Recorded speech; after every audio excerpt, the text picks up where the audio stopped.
Every minute matters. Every detail counts. On the night of March 31st, 2006, a 27-year-old medical student walked into a crowded bar near the campus of the Ohio State University. There were cameras watching the doors. There were people everywhere. There was laughter, music, and no sign that anything was wrong. But sometime after entering that bar, Brian Shaffer vanished. He didn't call for help. He didn't leave behind his belongings. He didn't contact anyone he loved. He was simply gone. No body, no confirmed sightings, no answers. Welcome to Midnight Minute, where cold cases never go cold. My name is Kayla, and this is The Disappearance of Brian Shaffer. Brian Randall Shaffer was born on February 25, 1979 in Pinkerton, Ohio. Friends describe Brian as intelligent, outgoing, and easy to like. He was the kind of person who could strike up a conversation with anyone. The kind of person people remembered. Academically, Brian was driven. He graduated from the Ohio State University and later enrolled in OSU's College of Medicine. At the time of his disappearance, Brian was a second-year medical student. He was working toward becoming a physician. But beneath that success, Brian was grieving. Just weeks before he vanished, Brian's mother died from cancer. His father had passed away years earlier. By March of 2006, Brian and his brother Derek were orphaned. Despite the weight of that loss, Brian continued attending classes. He continued going out with friends. He tried to keep moving forward. Friends later said Brian was doing his best to appear okay, even when it was clear he was struggling. Still, Brian made plans. He talked about traveling, about residency, about the future. On the night Brian disappeared, he wasn't running from his life. He was celebrating the start of spring break. On March 31st, 2006, Brian went out with friends to the Ugly Tuna Saloona. The bar was located on the second floor of a building just steps from Ohio State's campus. It was a typical college bar scene. Music was loud. People were packed shoulder to shoulder. Spring break was finally here. Brian arrived with friends and spent the night socializing, moving through the crowd, laughing, talking. At approximately 1:15 a.m., Brian was captured on surveillance cameras near the escalator leading into the bar. In the footage, Brian is seen speaking with two women. He appears relaxed, comfortable. There is no visible distress, no argument, no sense of danger.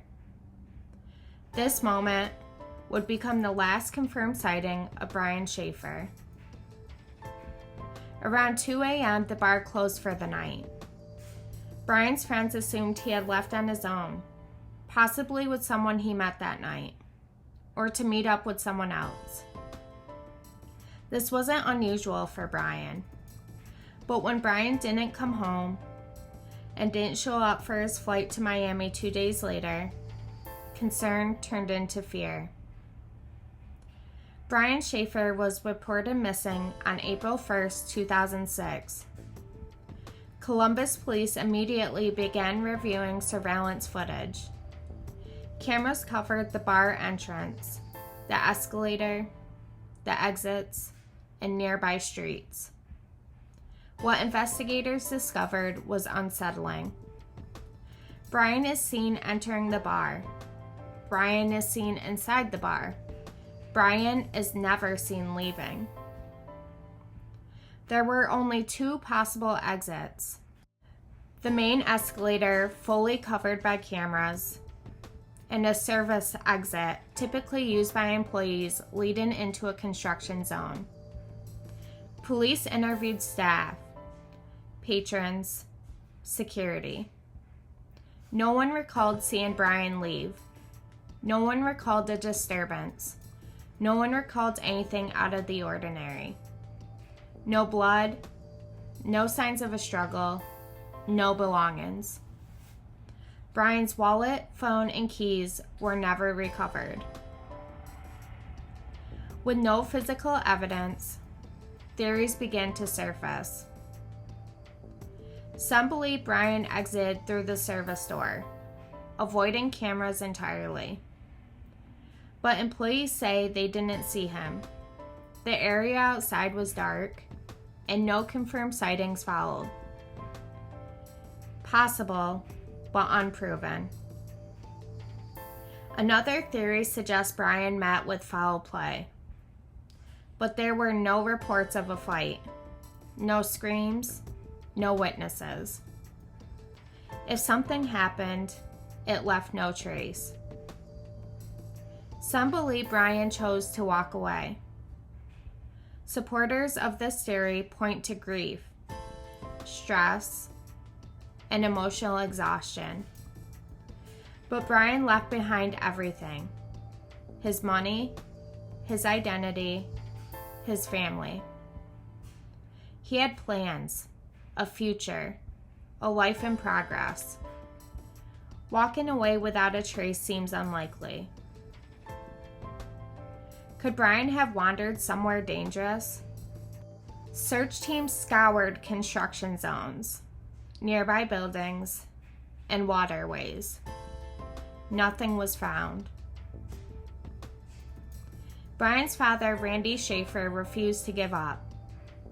He spoke publicly, he challenged law enforcement, and he demanded answers.